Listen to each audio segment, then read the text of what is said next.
हाँ जी, सभी को नमस्कार, गुड मॉर्निंग। और सभी को नए वर्ष की बहुत बहुत शुभकामनाएं।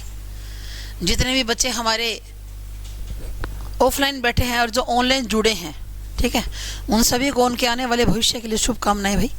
और भगवान करे आप सभी की इस साल जॉब लग जाए, है ना। जॉब के लिए तो पढ़ रहे हो, सभी की जॉब लग जाए, सभी की लाइफ जो है ना सेटल हो जाएगी। जॉब लगने के बाद लाइफ सेटल हो जाती है। मतलब वो बोलते हैं ना कि जैसे और सुख दुख तो जिंदगी में जो आने हैं ना, जो लिखा है भगवान ने, मालिक ने, वो होगा। लेकिन पैसा एक बहुत बड़ा सहारा होता है इंसान का। अगर कोई अपने जीवन के अंदर दुख तकलीफ आ जाए और अगर पैसा हो ना अपने पास, तो हम उसको लड़ लेते हैं उससे। पैसा सब कुछ नहीं है पर बहुत कुछ है ना। सब कुछ तो नहीं है पैसा, खैर परिवार जो है, अपना प्रेम है, प्यार है, अपने जो घर के हैं, वो सबसे बड़ी चीज़ है। लेकिन बहुत कुछ है पैसा। ये आपको तब समझ में आएगा जब आपकी उम्र थोड़ी सी और बड़ी हो जाएगी। आज से मतलब 5-7 साल बाद समझ में आएगा आपको ये। अभी आपको इस पैसे की इतनी वैल्यू नहीं है जितनी आपको आने वाले समय में होगी। तो जब तक आपको वैल्यू होगी ना, तब तक आपके हाथ में पैसा होना चाहिए, ठीक है। चलो जी, और इसका सोर्स अपना नौकरी है और क्या है ना भाई। अगर ये बताओ, अगर आपके परिवार के अंदर, मतलब आपके जो घर के अंदर अगर ये है कि आपको अगर मिल सकते हैं 40-50 लाख रुपए, फिर तो ना पढ़ो चाहिए। सही बताऊँ मैं तो 40-50 लाख रुपए मिल सकते हैं तो ना पढ़ो, बिजनेस करो फिर तो अपना। क्योंकि आपके पापा के पास इतना है कि 40-50 रुपए कोई बात नहीं है भाई। अगर कामयाब हो गए तो ठीक है, नहीं हो गए तो भी अपने को फाइनेंशियल कंडीशन इतनी प्रभाव नहीं पड़ेगा। हाँ, अगर ऐसा है कि अपनी, जैसे मैं हूँ, आप हो, अपनी मिडिल क्लास फैमिली है, हमारी इनकम इतनी है कि अपना काम गुजारा चल रहा है सही, तो फिर पढ़ने की ज़रूरत है। फिर और कोई ऑप्शन नहीं अपने पास। और आपकी तो उम्र बहुत छोटी है अभी, सभी की तो छोटे छोटे हो सारे के सारे। और अभी से अगर आप लोग मेहनत करोगे ना, तो अभी वो जुनून अब कर जाओगे। और एक मेरा ये एक्सपीरियंस भी है खुद का कि अगर जो छोटी उम्र में नौकरी लग जाए ना, तो लग जाए, बाद में वो घसीटने वाली बात हो जाती है। फिर किताबों को ले फिरते रहो, कभी लाइब्रेरी में, कभी एकेडमी में, किसी एकेडमी में, फिर घसीटते रहो। छोटी उम्र में लग गई तो लग गई, उसके बाद नौकरी लगनी है ना, ऐसी बात नहीं भी नहीं लगती। बाद में कईयों की लग भी जाती है, पर मुश्किल होता है फिर बाद में मुश्किल क्यों होता है जी? बाद में जिम्मेदारियां आ जाती हैं, आपके ऊपर प्रेशर आ जाएगा बाद के अंदर। जैसे आपकी उम्र हो गई 23, 24, 25 साल, घर के क्यों प्रेशर बनाएंगे? कोई काम कर भाई, करेंगे ना। जब उम्र हो जाएगी 24-25 साल, घर के कहेंगे कोई काम कर, रिश्तेदार कहेंगे भाई क्या बात, छोरा ब्याहना नहीं है भाई, छोरा तो ब्याह न जब नौकरी लग जाए भाई। सारी तरह के प्रेशर आ जाएगा दिमाग के ऊपर बाद में। अभी कोई प्रेशर नहीं है, अभी आप फ्री माइंड हो सारे के सारे।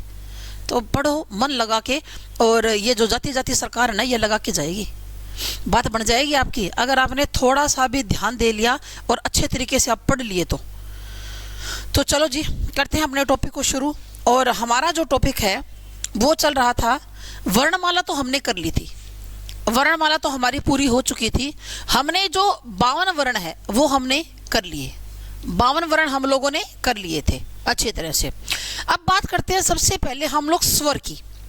ये स्वर क्या है, ठीक है। तो देखिए, सबसे पहले बात करते हैं स्वर की। स्वर किसे कहते हैं? तो देखिए, पहली बात तो क्या होती है, स्वर की विशेषता क्या होती है कि जो स्वर होते हैं वो अपने आप में पूरे होते हैं। स्वर हमेशा अपने आप में क्या होते हैं? पूरे होते हैं, अपने आप में पूरे होते हैं। क्या? स्वर। पहली बात तो ये है। दूसरी बात क्या कि इनका प्रयोग, इनका जो प्रयोग है वो मात्रा के रूप में भी किया जाता है। इनका प्रयोग मात्रा के रूप में भी किया जाता है। इनका प्रयोग मात्रा के रूप में भी किया जाता है भाई, ठीक है ना। एक तो स्वर अपने आप में क्या होते हैं? पूरे होते हैं। दूसरी बात क्या कि इनका प्रयोग मात्रा के रूप में भी किया जाता है, ठीक है।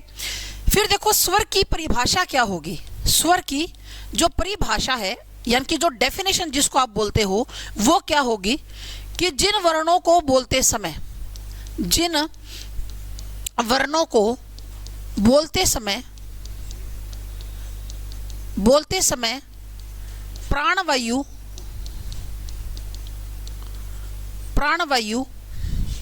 मुख विवर से, प्राणवायु मुख विवर, विवर का मतलब क्या होता है? खुलने का स्थान। विवर का मतलब क्या होता है भाई? खुलने का स्थान। प्राणवायु मुख विवर से बिना बाधा के बाहर आती है, बिना बाधा के क्या आती है? बाहर आती है, बाहर आती है, उन्हें हम लोग स्वर कहते हैं। ठीक है, कहते हैं जिन वर्णों को बोलते समय जो हमारी प्राणवायु है ना, प्राणवायु यानी कि जो फेफड़ों से निकलकर कंठ के रास्ते से मुंह से बाहर आ जाती है, बिना बाधा के मुंह से बाहर आती है, कोई बाधा नहीं है। आप कहोगे मैडम मुंह में बाधा क्या होती है? मुंह में बाधा है जी जीभ। अगर जीभ कहीं पर अड़ेगी तो बाधा होगी, नहीं कोई बाधा नहीं है मुंह के अंदर। जब आप स्वर को बोलोगे, जितने भी स्वर है हमारे 11, जब इनको स्वरों को बोलते हो तो आपकी जीभ बिल्कुल आराम की मुद्रा में लेटी रहती है, जीभ अपनी जगह से ऊपर की ओर नहीं उठती। कैसे? आप लोग बोल के देखो मेरे साथ, अ आ ई उ ए ओ औ। आपकी जीभ बिल्कुल रेस्ट कर रही है, बिल्कुल आराम की मुद्रा में है, और आपकी जो प्राणवायु है ना बिना बाधा के मुंह से बाहर आ रही है। स्वर और व्यंजनों को बोलने में फर्क भी यही है। जब आप स्वर को बोलते हो तो प्राणवायु को कोई बाधा नहीं है मुख से बाहर आने में, लेकिन जब व्यंजनों को बोलते हैं तो वायु बार बार क्या करती है? बाधा उत्पन्न करती है। नहीं सॉरी, जो मुंह के अंदर जो है वो वायु को बार बार बाधा का सामना करना पड़ता है। जैसे आप बोलते हो च छ ट ठ प फ, यानी कि हमारे अलग अलग जगह मुंह के अंदर भाग है ना, वहां पर जीभ टच करेगी, वायु को रोकने की कोशिश करेगी, लेकिन स्वर को बोलते समय वायु कहीं नहीं रुकती, बिना बाधा के मुंह से बाहर आती है। ठीक है, तो जिन वर्णों को बोलते समय प्राणवायु मुख विवर से बिना बाधा के बाहर आती है, उन्हें हम लोग क्या बोलते हैं? स्वर बोलते हैं। उन्हें हम लोग क्या बोलते हैं? स्वर बोलते हैं। जिन वर्णों को बोलते समय प्राणवायु बिना बाधा के मुख से क्या आती है? बाहर आती है। ठीक है, और ये अपने आप में पूरे होते हैं और इनका प्रयोग मात्रा के रूप में भी किया जाता है। ठीक है भाई, क्लियर। उसके बाद अब चलते हैं आगे। आगे बात क्या है कि स्वर कितने प्रकार के होते हैं, स्वर के भेद। स्वर के भेद कितने प्रकार के होते हैं? भेद कह लो चाहे प्रकार कह लो। जो स्वर होते हैं वो 2 प्रकार के होते हैं। ठीक है, स्वर की परिभाषा तो आपको समझ में आ गई कि इनको बोलते समय वायु को मुख से बाहर निकलने में किसी प्रकार की कोई भी बाधा नहीं होती। ठीक है, इन्हें हम लोग क्या बोलते हैं? स्वर बोलते हैं। स्वर कितने प्रकार के होते हैं? 2 प्रकार के। एक तो होते हैं जी मूल स्वर, एक तो होते हैं मूल स्वर, और दूसरे होते हैं संधि स्वर। दूसरे होते हैं संधि स्वर। ये 2 प्रकार के होते हैं। जो स्वर हैं आपके वो 2 प्रकार के होते हैं, एक मूल और एक संधि। मूल के बारे में मैंने आपको पिछली क्लास में बताया था कि मूल क्या होते हैं। मूल वो होते हैं जिनके अंदर क्या है, एक तो उत्पत्ति का नहीं पता, दूसरी बात जिनके टुकड़े नहीं होंगे भाई, वो मूल होते हैं। तो मूल स्वर कितने हैं? 4। कौन कौन से? एक तो अ, एक ई, उ और री। ये 4 हमारे मूल स्वर हैं। ये 4 हमारे क्या है? मूल स्वर हैं। अ, ई, उ, री। इंपॉर्टेंट क्वेश्चन है, एग्जाम के अंदर कई बार पहले भी पूछा हुआ है। क्या पूछता है?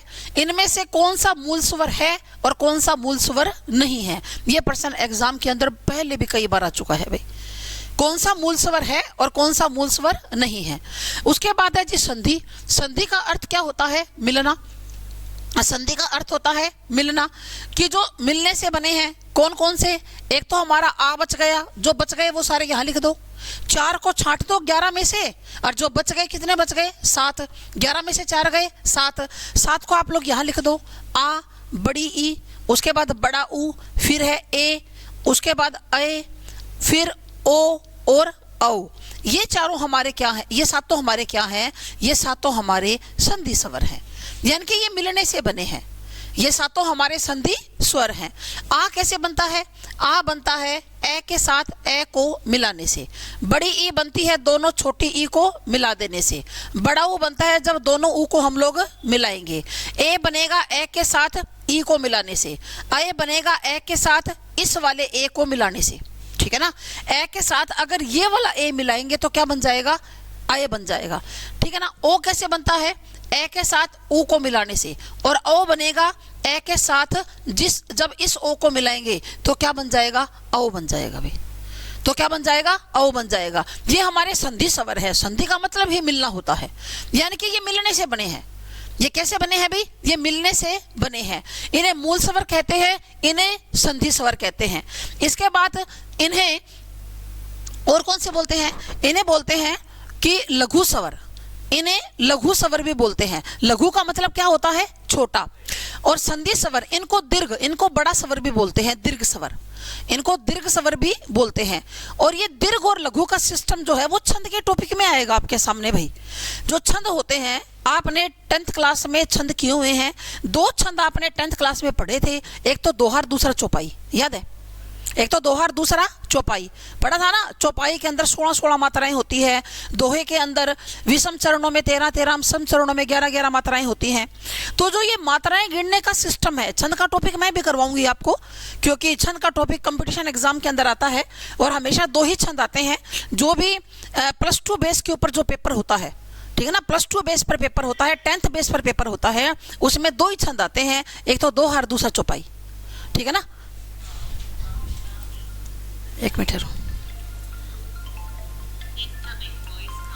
ठीक। तो इसके अंदर 2 ही क्या आते हैं, एक तो दोहर चौपाई 2 ही छंद है। तो लघु और गुरु, इसको लघु स्वर भी बोलते हैं या इसको दीर्घ स्वर भी बोलते हैं, गुरु स्वर भी बोल सकते हैं। यहाँ पर आप गुरु भी लिख सकते हो, दीर्घ हर्षव दीर्घ वाला हो जाएगा, फिर ये तो गुरु लिखो इसको एक बार, गुरु स्वर भी बोलते हैं इसको, ठीक है। और वो जो दीर्घ लिखा था ना, इसको हर्षव स्वर बोलते हैं, इसको क्या बोलते हैं, हृस्व स्वर भी बोलते हैं, हृस्व स्वर।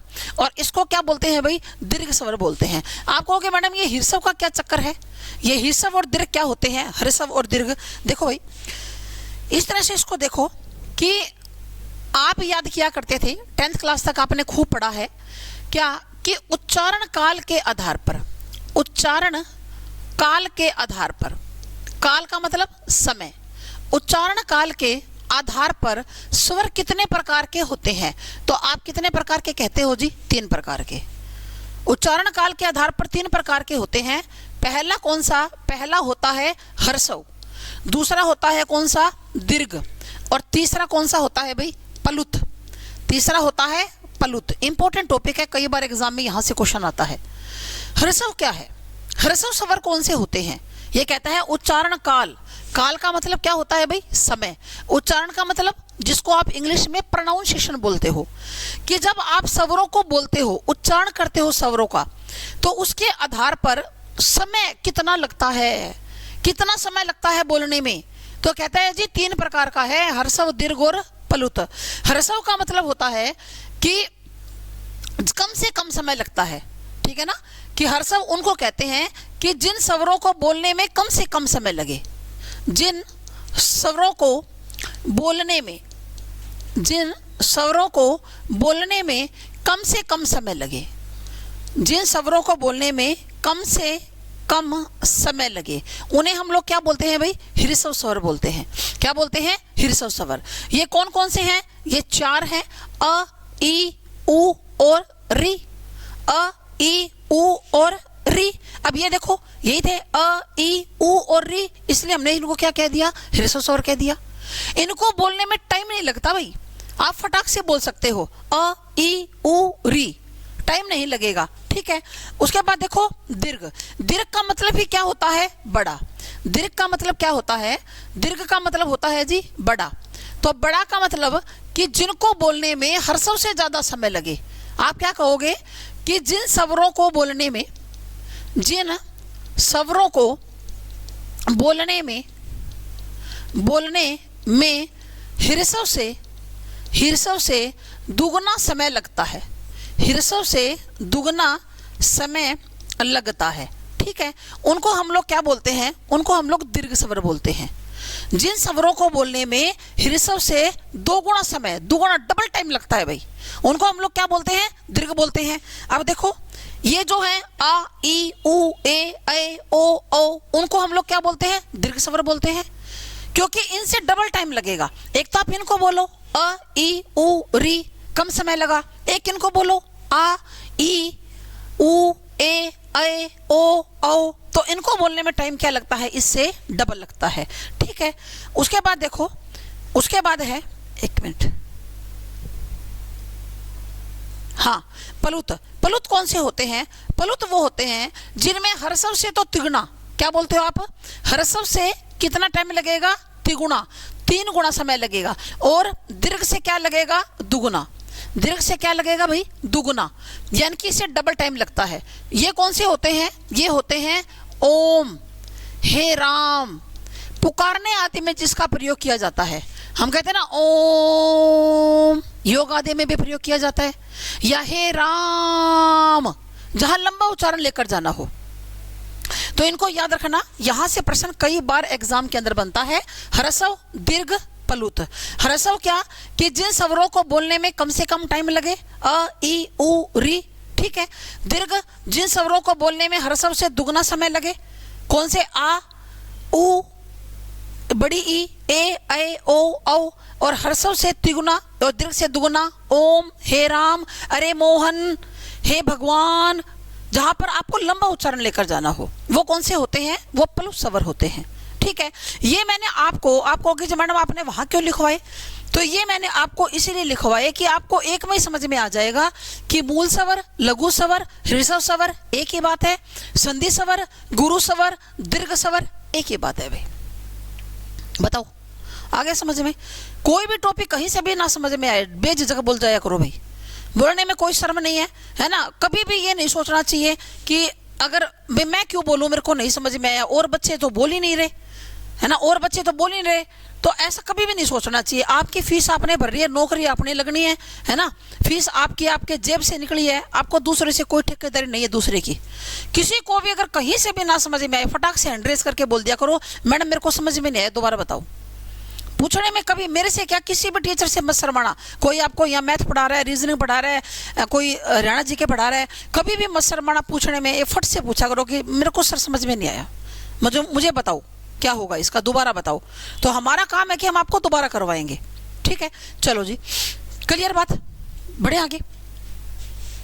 चलो जी, उसके बाद आगे करते हैं।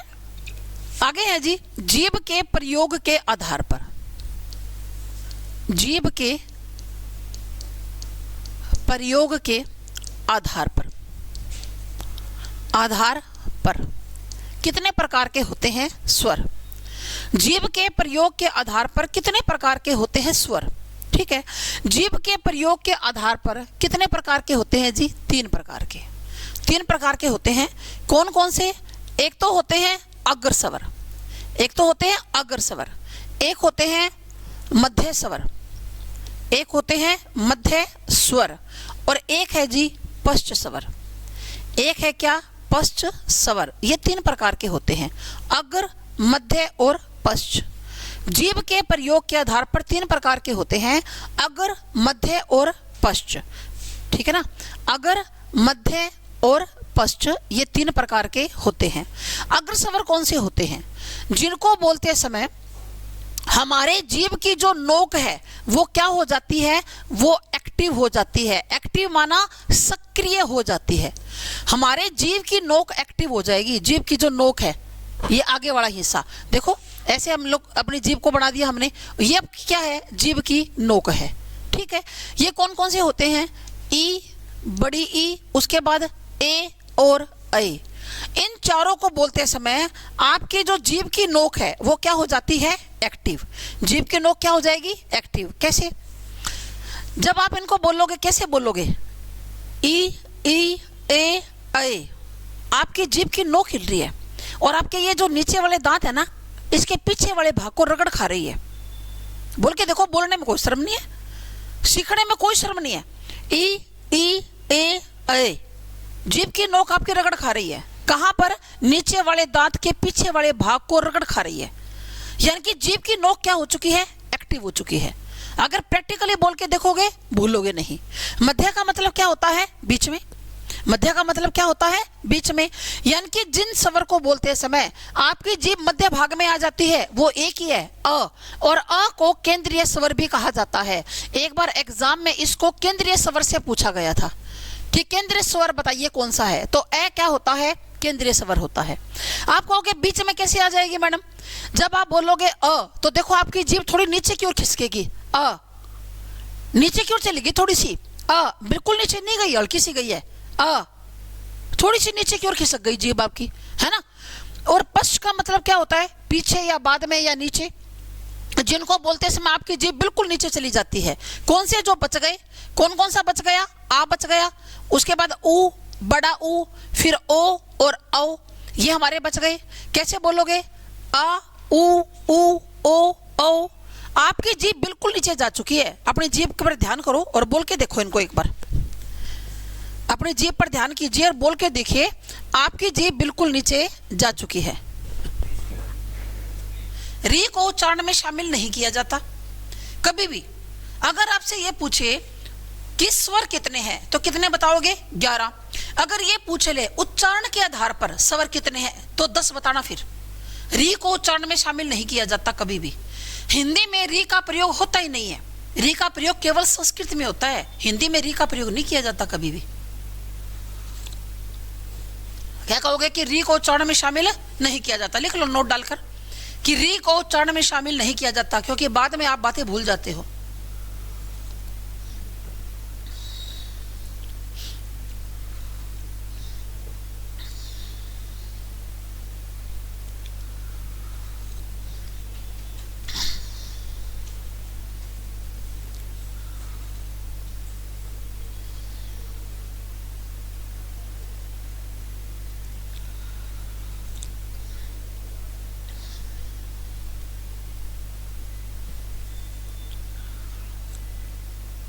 कई बार आप बच्चों के दिमाग में ये भी आता होगा कि हमारे टीचर जो आते हैं, हिंदी वाले मैडम भी बोलती है, वो टीचर भी बोलते हैं भी पढ़ो नौकरी लग जाओगे। भाई ये खुद अच्छा पढ़ाते हैं सारे टीचर, ये खुद क्यों नहीं नौकरी लगे भाई?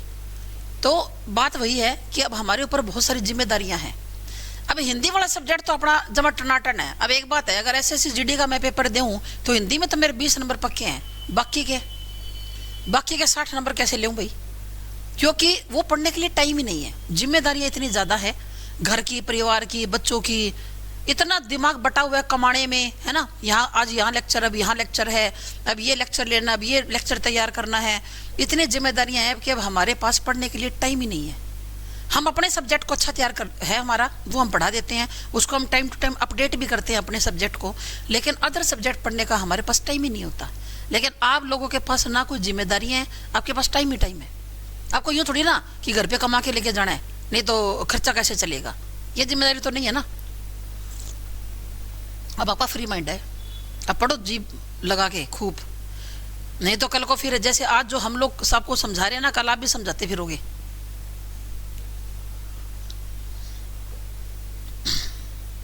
हम टीचर्स का बाद में यूं हो जाता है, हमें फिर जिम्मेदारियां घेर लेती हैं। मैरिड है तो घर परिवार की बहुत जिम्मेदारियां हैं, अनमैरिड है तो उसके ऊपर प्रेशर है कमाने का।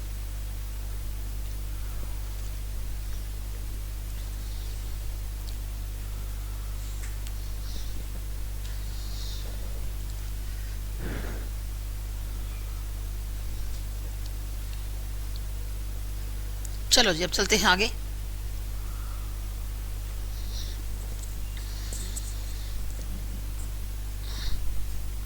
क्लियर? अब देखिए एक बात ध्यान रखिएगा, अगर उच्चारण के आधार पर कहे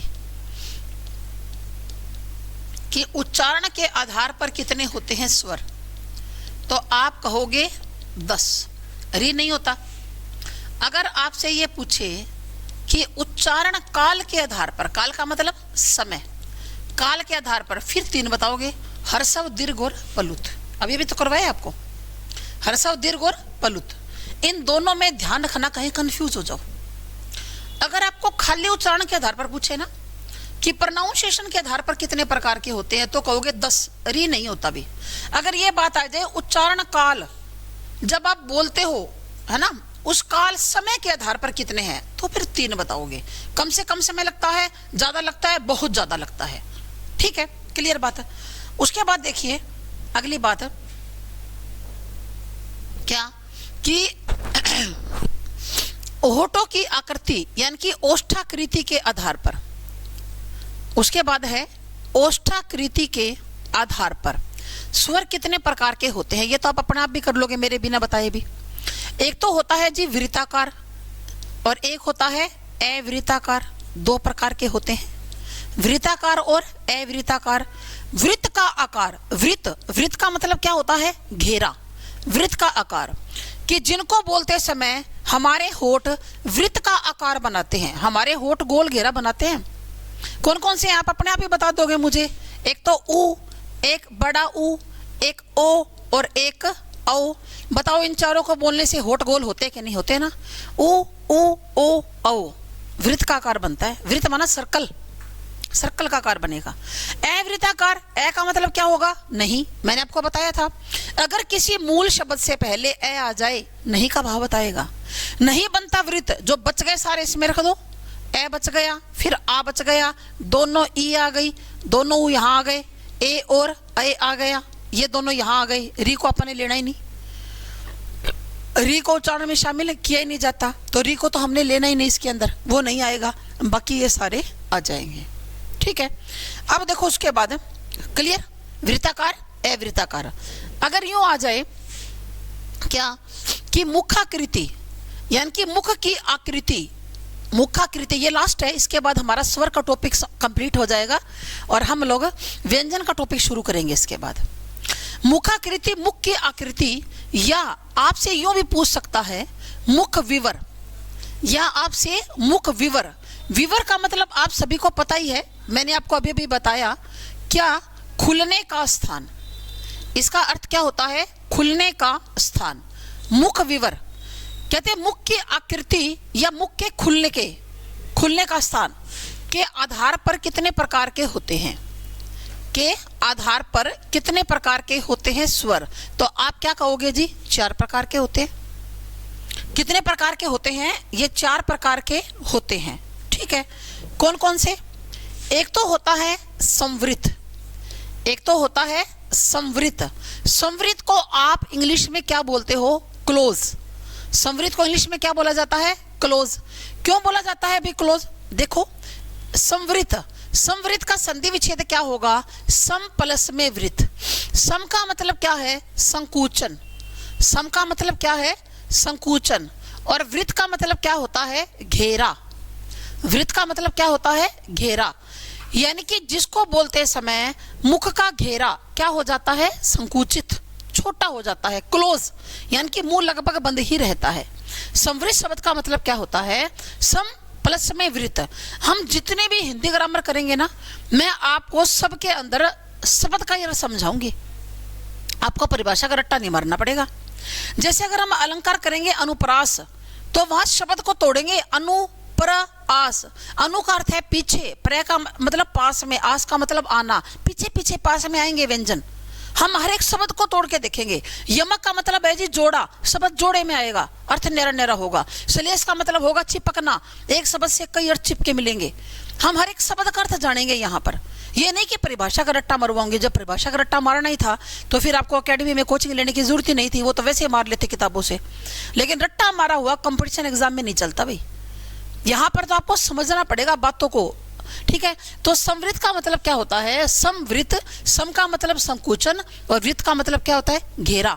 इसलिए हमने क्या कहा? क्लोज। अरे मुंह का घेरा लगभग बंद ही रहता है, लगभग क्लोज ही रहेगा मुंह का घेरा। ठीक है, ये कौन से होते हैं? ई, फिर बड़ी ई, ऊ और ऊ। इनको चारों को बोलते समय हमारा मुख का घेरा यानी कि हमारा जो मुंह है वो लगभग बंद ही रहेगा। कैसे? ई ऊ ऊ, मुंह अपना थोड़ा सा खुलता है बस नाम मात्र के लिए। ई ऊ ऊ, अपना मुंह थोड़ा सा नाम मात्र के लिए ही खुलता है। इनको क्या बोलते हैं? इनको बोलते हैं जी संवृत, जिनको बोलते समय हमारा मुंह केवल थोड़ा सा नाम मात्र के लिए ही खुलेगा। ठीक है, उसके बाद नंबर 2 पर, नंबर 2 पर क्या है? अर्ध। अर्ध का मतलब क्या होता है? आधा। अर्ध का मतलब है आधा, और संवृत का मतलब वही, ठीक है ना, संकुचित घेरा। आप इसको इंग्लिश में क्या कहोगे? इंग्लिश में इसको कहेंगे हाफ क्लोज। क्या कहेंगे? Half close.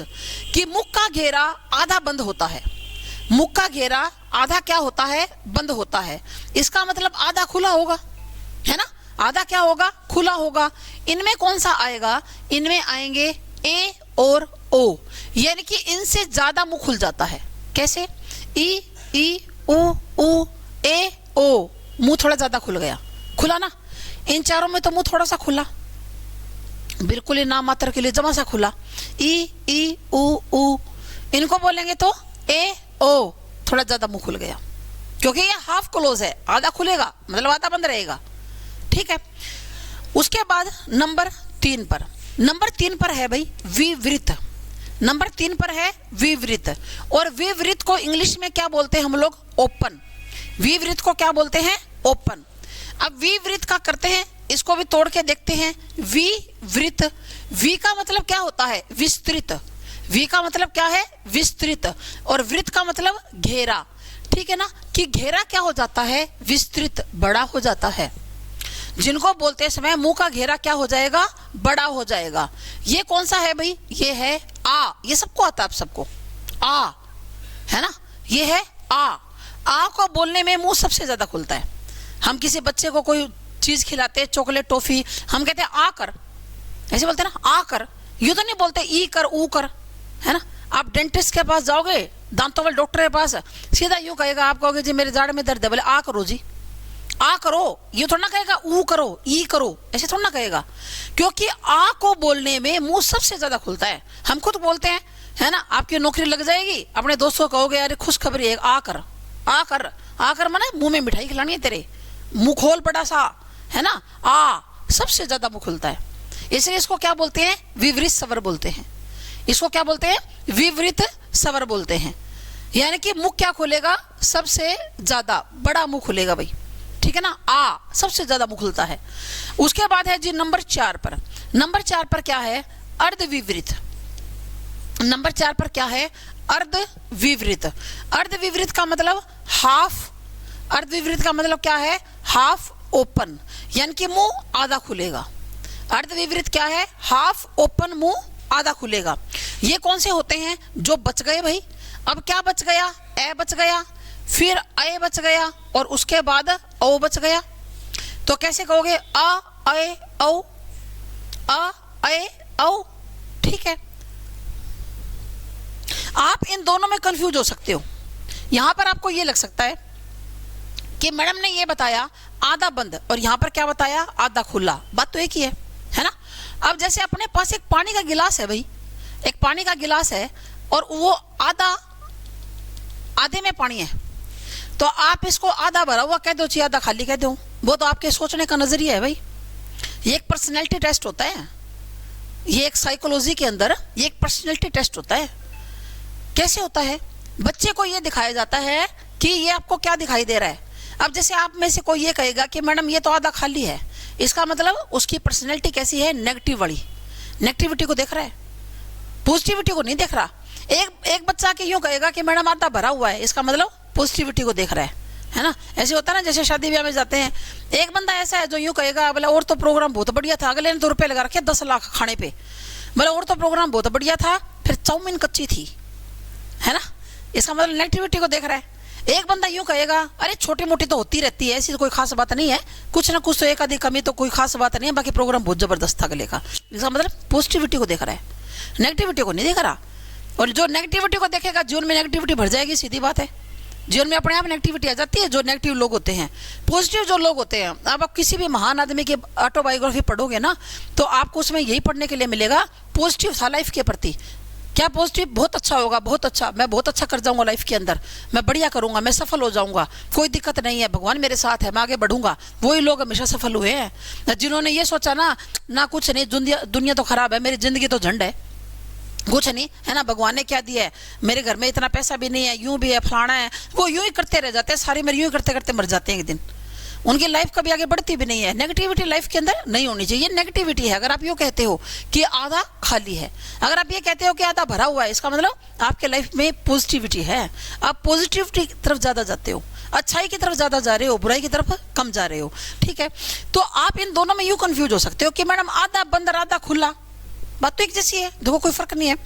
लेकिन आप इनको कैसे समझोगे? यहाँ पर सबसे कम मुंह इनको बोलने में खुलता है, उससे ज्यादा इनको बोलने में, उससे ज्यादा इसको बोलने में, और सबसे ज्यादा इसको बोलने में। आप ऐसे याद करो, इसको बोल के देख लो, चाहे मेरे साथ साथ बोलना।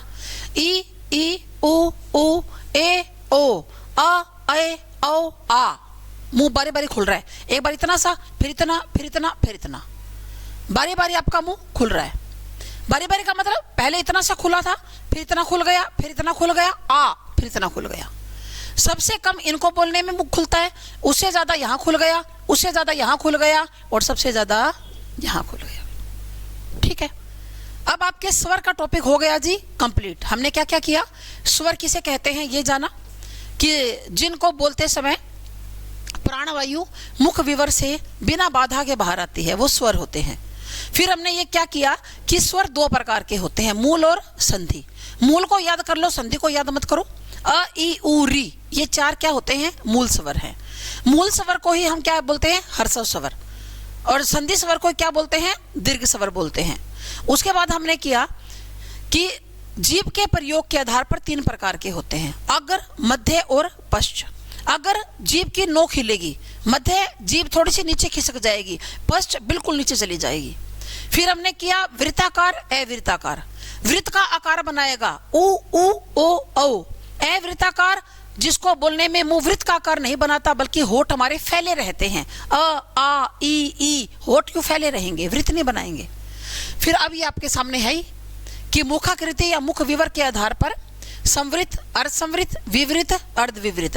पहले ये चारों आएंगे, ये चारों एकदम लाइन में है ना, ई उ वैसे लाइन में है। उसके बाद ये दोनों छोटे वाले आ जाएंगे ए ओ, बड़े वाले कहाँ आएंगे, लास्ट में। बड़े वालों के साथ क्या आ जाएगा, ए, और आ को निरस हट दो। थोड़ा सा सिस्टमेटिक ढंग से याद करोगे तो याद रह जाएगी सारी बातें। ठीक है भाई, क्लियर बात। चलो जी, अब हम बात करते हैं किसकी, व्यंजन की। अब बात करते हैं व्यंजन की। व्यंजन किसे कहा जाता है, जो स्वरों की सहायता से बोले जाए, ठीक है ना। व्यंजन क्या होते हैं, व्यंजन अपने आप में आधे होते हैं। व्यंजन अपने आप में क्या होते हैं, आधे होते हैं, आधे होते हैं, ठीक है। इन्हें स्वरों की सहायता से पूरा किया जाता है। इन्हें स्वरों की सहायता से पूरा किया जाता है। पहली बात तो क्या है, अपने आप में आधे होंगे भाई, ये अपने आप में आधे होते हैं। इन्हें स्वरों की सहायता से क्या किया जाता है, पूरा किया जाता है, ठीक है। अगली बात क्या, कि व्यंजन का शुद्ध रूप, व्यंजन का जो शुद्ध रूप है, व्यंजन का शुद्ध रूप कौन सा होता है, हलंत वाला होता है, हलंत वाला होता है, ठीक है भाई।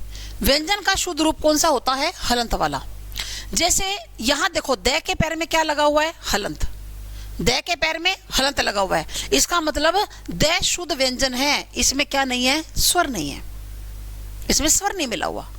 अगर किसी व्यंजन, जैसे आपने क्या लिखा, आपने यहाँ पर लिखा राजन, आपने लिखा जी राजन, राजन लिखा तो न आधा है, न में स्वर नहीं मिला हुआ, न में स्वर नहीं मिला हुआ। सीधी पहचान है भाई, सीधी पहचान है कि जहां पर पैर में हलंत हो उसके अंदर स्वर नहीं मिला होता, वो शुद्ध व्यंजन होता है। या आधा अक्षर हो, आधा अक्षर कैसे, जैसे आपने लिखा निम्न, निम्न तो मैं क्या है, आधा। आधा क्यों है, अरे स्वर नहीं है, स्वर नहीं है। आप कहोगे मैडम इसको आधा क्यों नहीं लिखा, हम ऐसे थोड़ा लिखेंगे, राजन ऐसे थोड़ा लिखेंगे, लास्ट के अंदर आधा थोड़ी ना आएगा भाई। देखो कुछ ऐसे वर्ण हैं जिनको आधा लिखा ही नहीं जा सकता, जिनको आधा नहीं लिखा जा सकता, उनके पैर के नीचे क्या लगाना पड़ता है, हलंत लगाना पड़ता है। अब द को बताओ कैसे आधा लिखेंगे भाई, द को कैसे आधा लिखेंगे, तो द को पूरा लिखकर पैर में क्या लगाना पड़ता है, हलंत। और बहुत से ऐसे आधे आ जाते हैं, जैसे क आधा आ जाता है, ख भी आधा आ जाता है, ग भी आधा आ जाएगा, ये भी आधा आ जाएगा, पर कई ऐसे नहीं आएंगे आधे, कई ऐसे हैं जो आधे नहीं आएंगे, तो पैर में क्या लगाना पड़ेगा, आपको हलंत लगाना पड़ेगा, ठीक है। तो अपने आप में पहली बात तो आधे होते हैं। दूसरी बात, इन्हें स्वरों की सहायता से पूरा किया जाता है। व्यंजन का शुद्ध रूप कौन सा होता है भाई, हलंत वाला होता है, व्यंजन का शुद्ध रूप हलंत वाला होता है। फिर देखो, अब सबसे पहले बात करते हैं स्पर्श व्यंजन की, स्पर्श व्यंजन की। स्पर्श का मतलब क्या होता है, छूना, टच करना। स्पर्श का मतलब होता है छूना या टच करना। स्पर्श व्यंजन क्या है, कि जिन व्यंजनों को बोलते समय, जिन व्यंजनों को बोलते समय प्राणवायु, जिन व्यंजनों को बोलते समय प्राणवायु मुख के अलग अलग भागों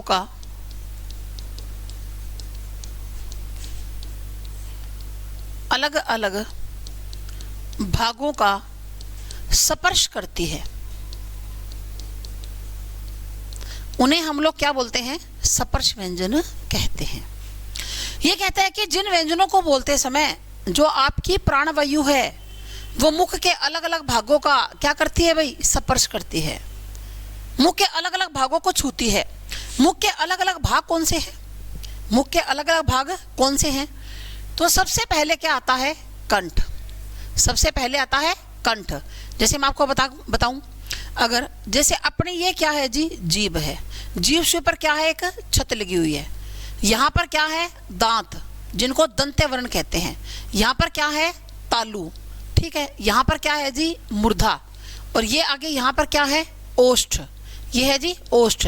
और यहाँ पर क्या है जी? कंठ। यही बात है। हमारी जीभ के ऊपर क्या लगी हुई है? एक छत लगी हुई है। ये रही। आप तो इस सारे को तालु बोलते हैं अपनी भाषा में। सारा तालु नहीं है, पीछे का तो तालु है और आगे का भाग क्या है? मूर्धा। उसके आगे क्या अपने? दांत है। दांत से आगे क्या है? होठ है। और यहाँ पर ये क्या है? अपना कंठ है। ठीक है, तो पहले कंठ है, उसके बाद क्या है जी? तालु। तालु के बाद क्या है? मूर्धा। यही बात है ना। मूर्धा के बाद क्या है? दांत। और दांत के बाद क्या है? ओष्ठ। दांत के बाद क्या है? ओष्ठ। यही बात है।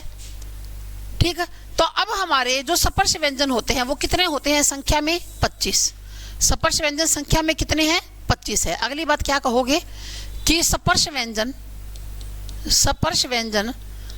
संख्या में 25 होते हैं। संख्या में 25 होते हैं। क से म तक, क से म तक ये संख्या में 25 है भाई। क से लेकर म तक ये संख्या में कितने हैं भाई? 25 है। ठीक है, कैसे? देखो, क, ख, ग, घ और अंघ। उसके बाद च, छ, ज, झ और य। फिर आएगा ट, ठ, ड, ढ और अण। उसके बाद है त, थ, द, ध और न। फिर आएगा भाई प, फ, ब, भ और म। ये संख्या में 25 है। ठीक है, ये जो कै वाली लाइन है ना, इसको क्या कहा जाता है? इसको कंठ है। बिल्कुल कै वर्ग भी कहा जाता है। ये इनके जो पहले फर्स्ट लेटर है ना, इसके आधार पर इसको कै वर्ग भी कहा जाता है। बिल्कुल सही बात है। उच्चारण स्थान क्या है? कंठ है। उच्चारण स्थान क्या है? कंठ है। इसका उच्चारण स्थान क्या है? तालव्य। इनका उच्चारण स्थान क्या है? तालव्य। और इन्हें क्या कहा जाता है? चय वर्ग कहा जाता है। एक मिनट थोड़ा सा इधर कर ले। इनको क्या कहा जाता है भाई? चय वर्ग कहा जाता है। ठीक है, फिर देखो इसका उच्चारण स्थान क्या है? मूर्धन्य। उच्चारण स्थान क्या है? मूर्धन्य। और इन्हें क्या कहा जाता है? टय वर्ग भी कहा जाता है। फिर इनका उच्चारण स्थान है जी दंत्य। और इनको क्या कहा जाता है? तय वर्ग कहा जाता है। ठीक है, इनका उच्चारण स्थान है ओष्ठ। इनका उच्चारण स्थान ओष्ठ है। और क्या कहा जाता है? पै वर्ग कहा जाता है। इसका मतलब ये हुआ हिंदी में वर्ग कितने हैं? वर्ग है जी 5। कैसे? कै वर्ग, चै वर्ग, टै वर्ग, तै वर्ग और पै वर्ग। हिंदी में वर्ग कितने हैं? 5 है। अगर आपसे ये पूछ ले हिंदी में वर्गीय व्यंजन कितने हैं, तो आप कितने कहोगे? 25। अगर ये पूछ ले हिंदी में स्पर्श व्यंजन कितने हैं, तो भी कितने? 25। दोनों एक ही बात है। क से म तक में दोनों ही आएंगे। ठीक है ना। जो क से लेकर मैं तक है, ये क्या है? ये वर्गीय व्यंजन भी बोलते हैं इनको, और इनको स्पर्श व्यंजन भी बोलते हैं। ठीक है, फिर इनका उच्चारण स्थान क्या है? कै वाली लाइन का उच्चारण स्थान क्या है? कंठ है। कैसे? आप लोग बोल के देख लो, मेरे साथ साथ बोलना एक बार। क, ख, ग, घ, अंघ। हवा का प्रेशर कंठ के अंदर है। हवा कौन सी भाई? जो फेफड़ों से निकलकर आ रही है, वो कंठ के अंदर अपना क्या बना रही है? प्रेशर। देखो बोलने में फर्क है। एक तो आप यूं बोलो कै, खे, गे, नहीं पता चलेगा, क्योंकि वो तो आप स्वर मिलाकर बोल रहे हो। बगैर स्वर का बोलो क, ख, ग, घ, अंघ। हवा का प्रेशर कंठ में है, पूरा मुंह खाली पड़ा है। अच्छा, जब इनको बोलेंगे हवा का प्रेशर तालू पर होगा, च छ ज झ य, आपकी जीभ ऊपर की ओर उठकर रगड़ खा रही है, च छ ज झ य, खा रही है ना रगड़, तालू को रगड़ खा रही है, ठीक है। इनको जब बोलते हैं आपकी जीभ मूर्धा को टच करेगी, ट ठ ड ढ अण, देखो इन दोनों में फर्क है भाई। इनको बोलते हो तो जीभ थोड़ी पीछे की ओर टच करती है, इनको बोलते हो तो जीभ आगे की ओर करती है, होता है ना। देखो च छ ज झ य ट ठ ड ढ अण, है ना फर्क। अगर बोल के देखोगे तो बिल्कुल फर्क समझ में आएगा। अब ये वाला क्या है जी, दंत है, कैसे, त थ द ध न, आपकी जीभ कहाँ लग रही है, दांतों को लग रही है, और दांतों के पीछे हवा का प्रेशर है, त थ द ध न। इनको बोलेंगे दोनों होठों को परस्पर मिलाना पड़ेगा। अब आप पै बोलना चाहते हो और आप अपने दोनों होठों को मिला ही नहीं रहे, आप तो यूं कर रहे हो भी पै बोलना है, बोलो जी, अरे होठ नहीं मिलाने हैं, नहीं बोला जाएगा, आपको यूं करना पड़ेगा, प करना पड़ेगा, ओष्ठ्यवर्ण है भाई, फ ब भ म, तो ये क्या है, ओष्ठ्यवर्ण होते हैं। तो हिंदी में सपर्श व्यंजन है जी 25, ठीक है, वर्गीय व्यंजन भी 25, एक ही बात है, ठीक है, सपर्श व्यंजन एक ही बात है। अगर यूं पूछे कि वर्ग कितने हैं तो आप 5 बताएंगे, कै वर्ग, चै वर्ग, टै वर्ग, तै वर्ग और पै वर्ग। वर्ग कितने हैं जी, 5 हैं, ठीक है। अच्छा, अगर आपसे यूं पूछ ले क्या कि हिंदी में सपर्श संघर्षी वर्ण कितने हैं, सपर्श संघर्षी वर्ण कितने हैं, तो आप क्या कहोगे, 4। कौन कौन से, च छ ज और झ। सपर्श तो ये है ही है, सपर्श से तो अपन नाट ही नहीं सकते, क्यों, अभी हमने इनको सपर्श व्यंजन के अंदर गिना था, सपर्श से तो अपन नाट ही नहीं सकते, सपर्श तो है, लेकिन इनको बोलते समय वायु मुंह से बाहर संघर्ष करके आती है। मुंह से बाहर वायु कैसे निकलती है, संघर्ष करके, कैसे, आप बोल के देख लो, च छ ज झ, जो वायु मुंह से बाहर आएगी ना वो कैसे आएगी, संघर्ष करके मुंह से बाहर आ रही है, च छ ज झ आ रही है ना, वायु को मुंह से बाहर निकलने के लिए स्ट्रगल करना पड़ रहा है। अगर ये इंपॉर्टेंट है, ये एग्जाम में कई बार पूछा जाता है, इनमें से सपर्श संघर्षी वर्ण छांट दो, कौन सा है या कौन सा नहीं है। ये चारों सपर्श संघर्षी वर्ण माने जाते हैं। एक बात और, यदि आपसे खाली संघर्षी पूछ ले, खाली संघर्षी वर्ण या ऊष्म वर्ण कौन से हैं, या ऊष्म संघर्षी कौन से हैं भाई, हाँ सही है, सही बोल रहे हो, कौन कौन से हैं, श श स और ह, ये चारों सपर्श नहीं है, संघर्षी है। इनको बोलते समय वायु मुंह से बाहर संघर्ष करके आती है, श श स ह। उष्म का मतलब यहाँ वायु से लिया जाएगा, मुंह से ज्यादा मात्रा में वायु आती है, कैसे, आप अपने हाथ को मुंह के आगे ऐसे लगा के देखो, श श श ह, आपके हाथ को वायु ज्यादा लगेगी, श श श ह, यानी कि ये क्या है, ऊष्म वर्ण है। और ऊष्म संघर्षी इन दोनों शब्दों को मिलाकर दे दे। अगर सपर्श संघर्षी पूछे तो ये 4 है, ऊष्म संघर्षी पूछे तो ये 4 है, ठीक है। बाकी कल करें, आज के लिए बहुत सारा हो गया, इसको रिवाइज कर लिया करो भी हर रोज डेली, फिर आपको दिक्कत नहीं आएगी, याद हो जाएगा सारा का सारा। शाम को घर पे बैठ के एक बार देखा करो कि मैडम ने क्या करवाया था, इनको पढ़ लिया करो, 1-2 बार रिवाइज करोगे इतने में सारा याद, ठीक है। साथ साथ में कर लोगे, उसके जैसी तो कोई बात ही नहीं है। चलिए जी, थैंक यू, आप सभी का धन्यवाद।